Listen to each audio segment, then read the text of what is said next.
Welcome back sa aking YouTube channel mga trops. Kung bago ka pa lang, please click the subscribe button at notification bell para lagi kang updated sa boxing news.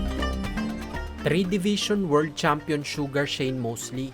Isiniwalat ang madilim na katotohanan patungkol sa buhay ni Oscar De La Hoya.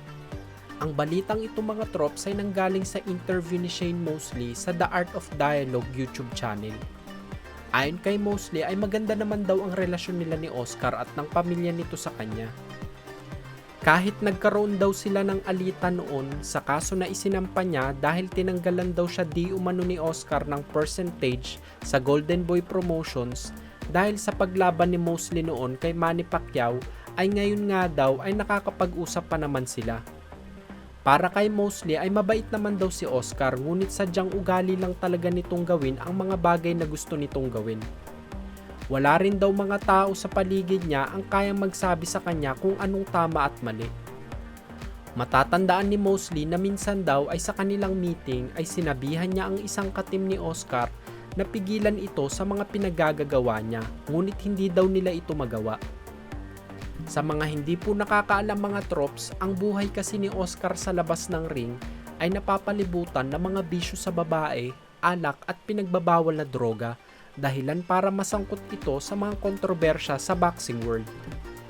Nagbigay pa ng halimbawa si Mosley sa issue na lumabas kay Oscar patungkol sa pagbibihis nito ng kasuotang pambabae habang kasama ang mga babae nito na binatikos din ng karamihan at pinagdudahan pa ang totoong kasarian ni Oscar.